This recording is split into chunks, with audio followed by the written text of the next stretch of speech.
So with that said, I think if you have not watched the thumbnail of this video or read the title of this video, and you watch about a minute of this video and don't know yet that we're gonna be talking about Tokyo Revengers, we're gonna be talking about Tokyo Revengers. So with that said, let's do a in-depth review of Tokyo Revengers.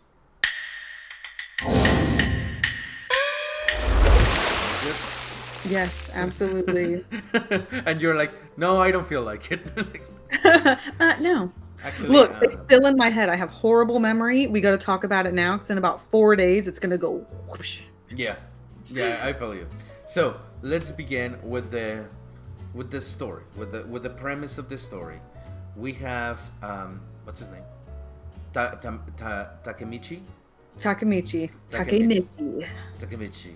So FYI, I did watch this one dub in Spanish. So don't come. Oh, really? Yeah. So did they mess with his name like they did in English? Because like in Japanese it'd be Takemichi, but they're like Takemichi. Like in English, they like really make it like, but it's almost like it's a joke. So they're like, "Hey, Takemichi." It's really interesting. No, thankfully, like Japanese and Spanish have only 5 vowels, so the pronunciation it's very, very similar. Yeah, I do cringe at a lot of dubs where in Japanese they clearly tell you this is how the name is pronounced, and in English it's like within our capability to pronounce it that way. It's not unheard of, and they'll still say names weird, and I'm like Hinata instead of Hinata. I'm like, we literally say that letter all the time. I don't watch them Narutos. Naruto. So we have this story of Takemichi, who discovers he can go back in time.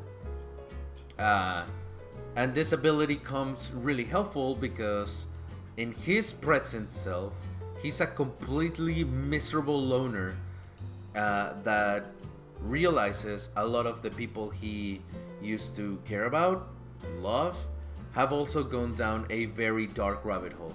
So he sees these newfound powers as the way to correct course and change the future. So him and his friends or people he loves don't suffer the fate. Now, just FYI, we're gonna be doing spoilers like we do on every single review, but I just wanted to give the basic premise. We'll rate it, then we'll jump into the spoilers, and I think that's the format that works really well for the people that don't want to stay for like 30 minutes watching this this goddamn video.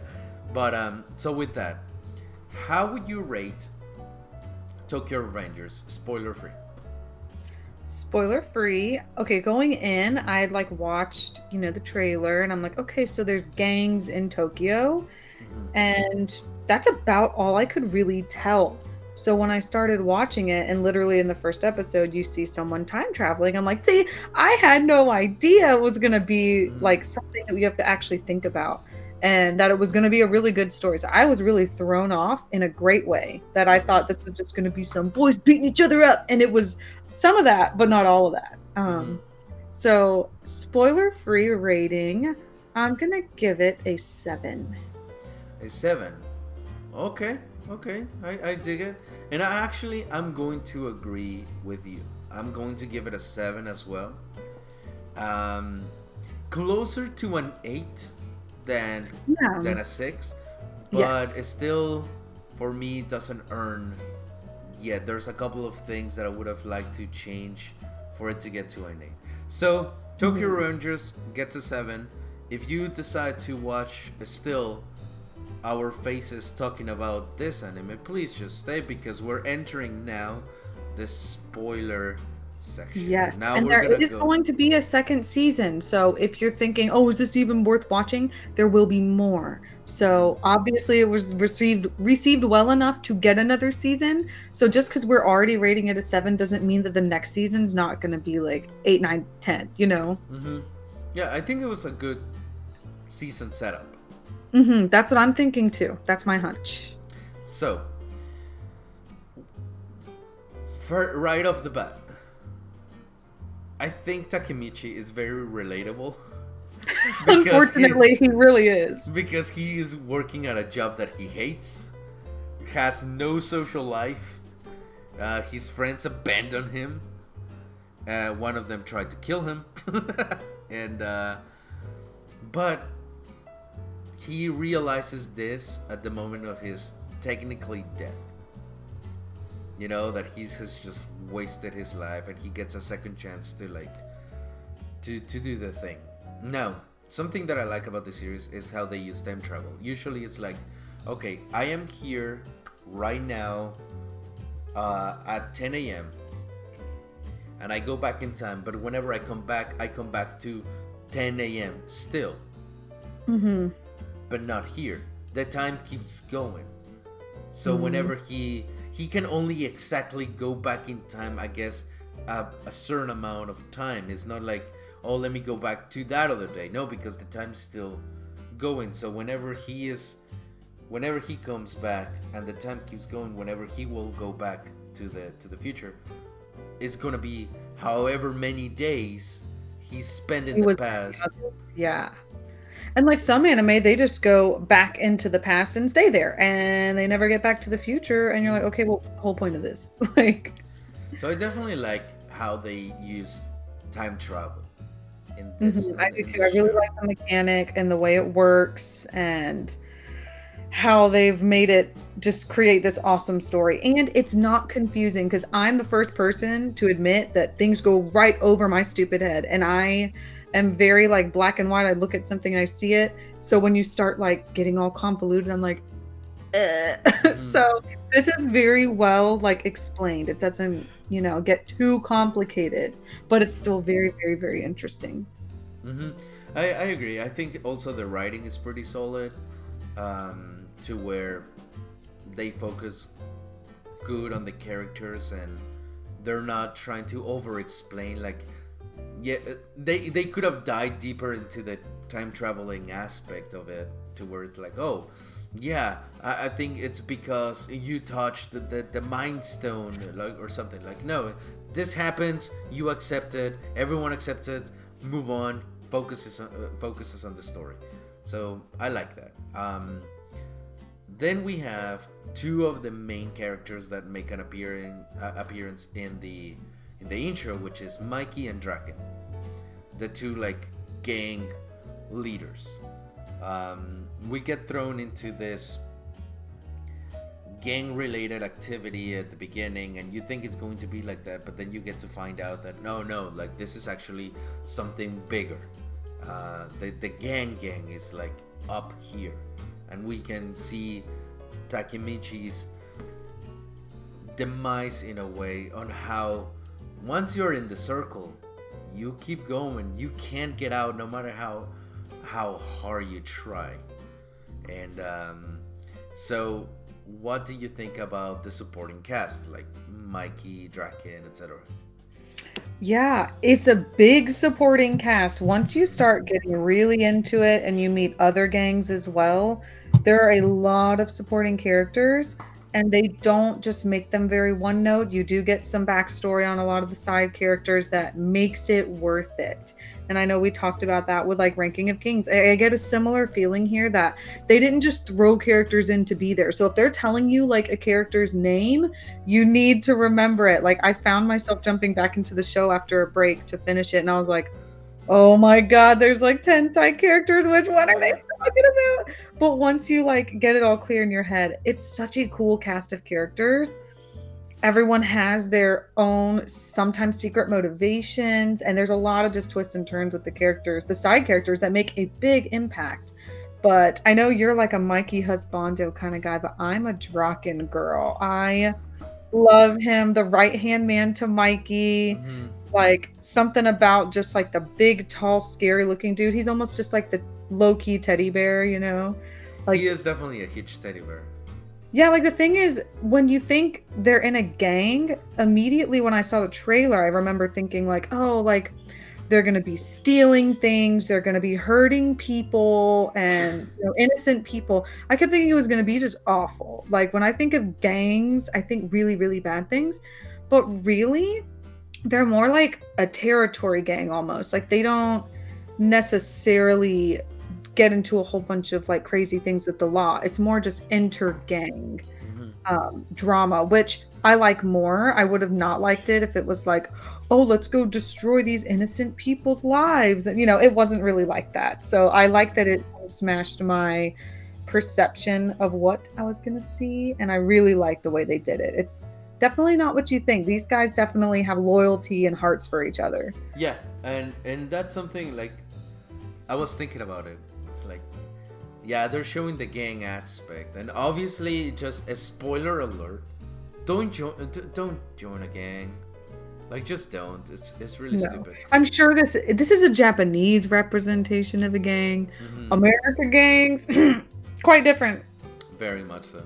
But we get to see like the good aspects, like Brotherhood the aspect. loyalty, the camaraderie, and everything. And I really like that. I really like the fact that they were so loyal to each other, but it's a gang at the end of the day. It's not all good and pretty. Some people want to take over the gang. Some people want to like betray the gang to go to a different one and everything. So I like the fact that they showed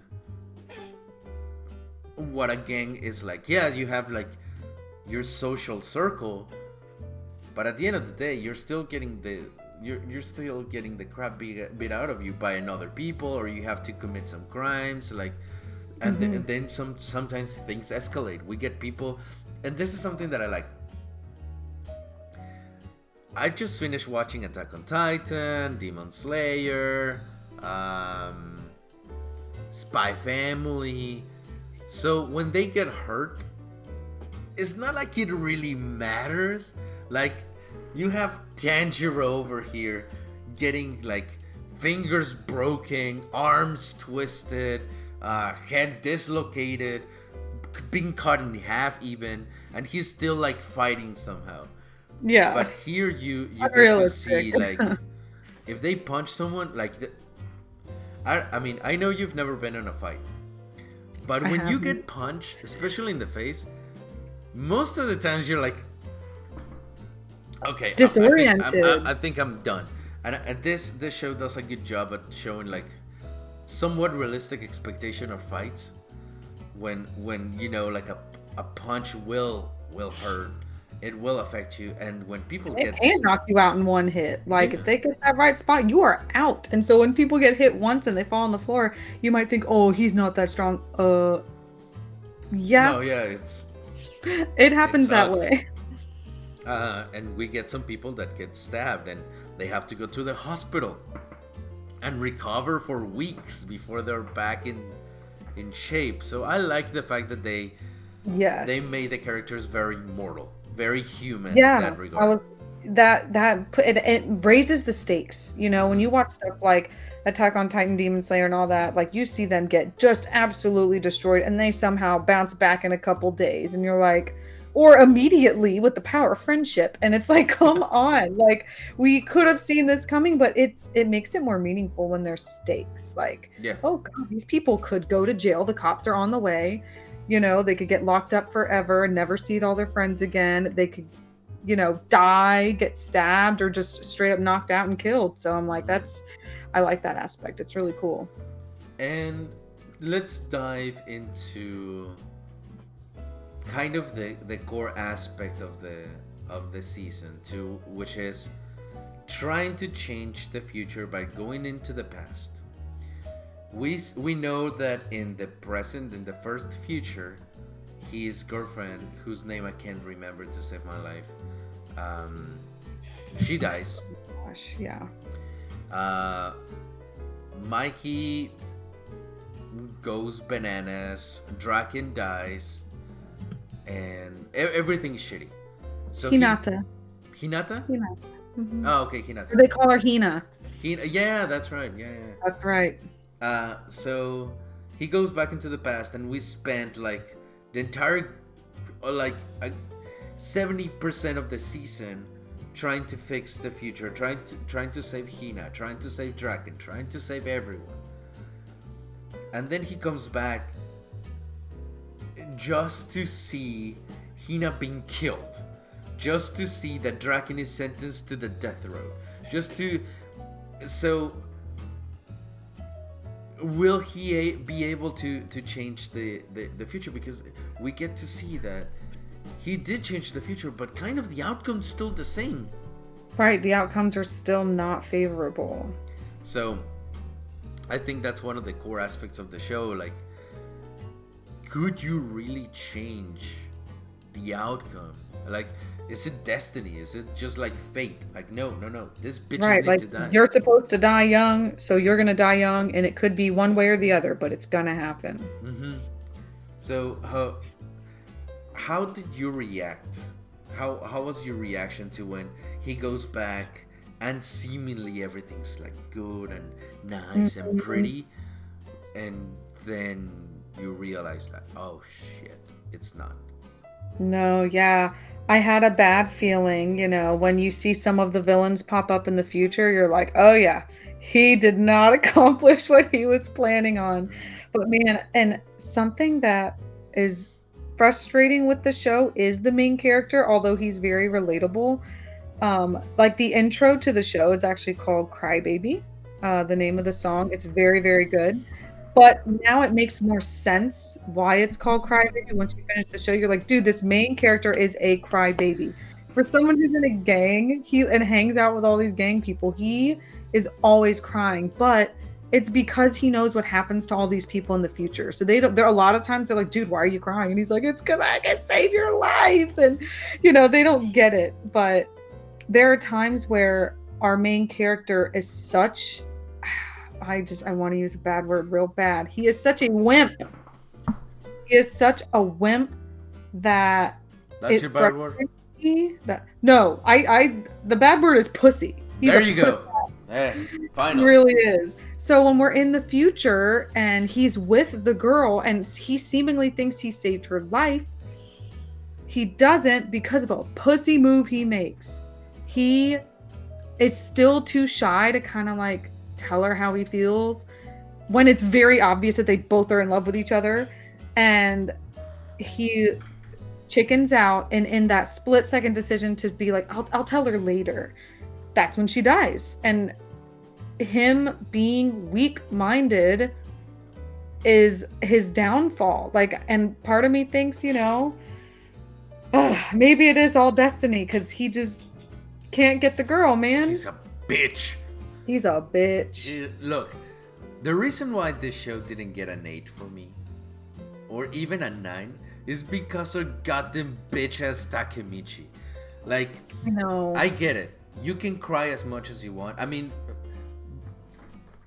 Boji, he cries a lot, but he earns the tears. He earns them, and it's believable. But here, Takemichi is in the middle of a fight, crying his eyes out, and it's like, okay, I get it. Move, do something. The fact that he just stayed there crying, lamenting, like, oh yeah, I'm just useless, can't do shit. Yeah, if you while he's getting his ass whooped. if you like maybe moved a little bit, if you actually like he's crying in the middle of the battlefield, like, oh I can't save Draken, then go and fucking do it. Like, move your ass and go and do it. It was so insanely frustrating to see him. And like, I remember, like, towards the end, he started crying again. Like, I can do anything. I guess this is just my fate. The fact that I can't save everyone. And instead of like sympathizing with him, instead of like being like, oh poor guy, I was just like, here we fucking go again with this bitch. Mm-hmm. Like, here we go again. This is why do you have to be this way? And yeah, like, I would gravitate a lot more towards Draken or Mikey because of that. But yeah, and in a way, it's like, it's nice to see that we have our strong manly men who are like fighting and enjoy that. And then you've got Takemichi, who's definitely more of like the character with heart and soul. I mean, all of them really do have that. But he definitely is more like talk no jutsu character. Like, he wants to talk his way out of things. But man, you're right. In a way, empathize with him because I'm a peaceful person. I don't like confrontation. I think there's always a way to talk something out before you go swinging and throwing fists. You can talk about my mama and I'm gonna bite you. Like, but it's like, so I do empathize with him, but good God, if I had his powers and I had the ability to save my friends, I would start to have some character development. I would probably start working out so I could whoop some butt, or like doing something to like benefit these people. Like, I was convinced about halfway through, after Hina died in the future for that second time. After that, I was like, he's gonna get a training arc, because he was like, I'm gonna be the leader of Toman, and I'm like, are you really? And I was like, you know what? If he has a training arc and gets badass and starts whooping people, I will be so excited. Like, Yeah. that's really what I was expecting, and maybe that's my fault, but I really thought he was gonna get badass. I really did. You're not the only one. Like, I legit thought that once that happened, and he was like, I'm gonna become the leader of the Toman. I got excited. I was like, I was waiting for that Mikey versus Takemichi fight, or like getting his way up to the ranks, or like creating this intricate plot to where he puts some people against each other, and then he becomes like kind of like a ruthless dictator or something. I was so invested, but then he kept on fucking crying like a bitch. And now, I have not read the manga. I have not I haven't spoiled any future arcs, so maybe that will happen. I am interested still into watching what happens. Like, yeah, I like it. I don't think anytime soon I'm going to buy a figure from Takemichi, bitch ass. Might buy one from Draken or Mikey if I see one. But definitely not anytime soon. Now, yeah, I think the side characters and the villains steal the show from Takemichi. Oh, yeah. Takemichi's just there to push the story on, but the side characters, like some of the villains, are so cool and so conniving, and like I just like them way more. No, yeah, 100%. I do like them insanely much more than Takemichi's bitch ass. But like you said, it doesn't stop me from wanting to watch what happens. Now, I can assure you, if the next season comes out, which I think there's even a trailer already out for it. Yes, I didn't watch it yet because I wasn't caught up, and so I didn't want to get spoiled. All right, So now I'm ready to watch it. We'll watch it after this video. We'll have our own like other video. Okay, so if in the next season Takemichi is still being a bitch, I'm most likely going to give out the show. I'll be like, all right, I can't, like, I really can't, I can't take it.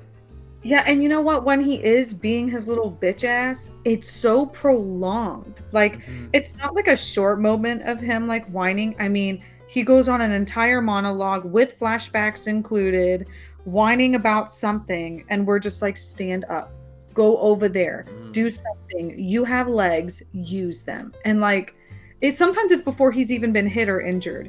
And so as long as they keep that to a minimum, then I think I'll be able to handle it. But God, if they keep dragging it out the way they do, I'm not going to be able to like get past it and enjoy the rest of the show. I think the only reason I really stuck around was because the people he's trying to save are the ones that I'm invested in.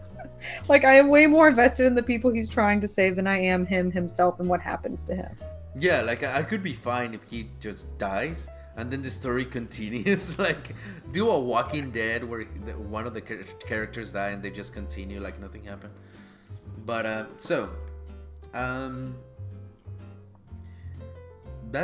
think that's about it for Tokyo Revengers season 1. I'm excited to see what happens in season 2. I think the cliffhanger that they do at the end, like at the penthouse. Yeah, what did you think of that? Those last couple scenes, does it give you an idea or any theories for the future? I mean, no, and I think that's why I'm so excited to like still watch it, because that cliffhanger was a really good one. I was like, how is Yeah. he gonna go back to the past now? How is he I like? have a theory. I don't remember exactly what the villain said before the ending happened. Takemichi's Mhm. having an interaction with a villain, and the villain says something about Takemichi because again, Takemichi isn't strong. Mhm. We are in the future where he has a higher, he's up in a position of power of sorts. Mhm. But I'm like, how'd you even get there? You're like Yeah, the yeah. weak person here. But the villain mentioned something about Takemichi just like getting in the way or always like, causing Mhm. problems. And I'm like, does he know that he time travels? I had a feeling from the very beginning that one of the villains or people we think is a friend and is low key a villain is also a time traveler. I have a feeling that someone is Oh. simultaneously going back and forth into the past and future with him to make sure they get their way. Like whether it's Hanma or and I can't remember. I keep thinking one of them also can do that. How? I don't know. They don't explain too much about the mechanic for us to know. But I But think they yeah. are aware that he's doing that. So they're just hanging out in the future, just trying to make sure nothing he does back here changes what's happening and the way they want it to go. But that's like my big theory is that someone else is either there or they just. That would be super. Like, yeah, I'm 100% down for that. Like, you just even sparked my interest again. Hopefully that's what it's going to be. But let us know in the comments down below what your theories are. If you have watched this anime or not. If you have not watched the anime, then we just spoiled you the entire first season. So. Yay! But with that said, let's react to some shit. All right, hold on.